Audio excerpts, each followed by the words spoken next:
ओठ लाली पर नाम हमार लिख दस जानू,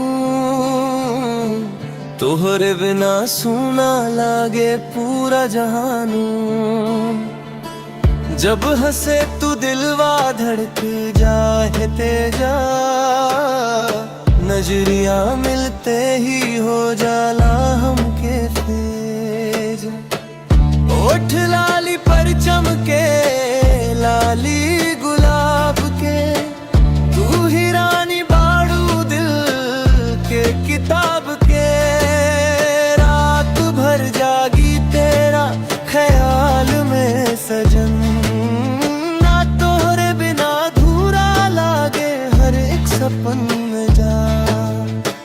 तू हंसे त मौसम भी बदल जाला, दिल के अंदर प्यार उफन जाला। ओठ लाली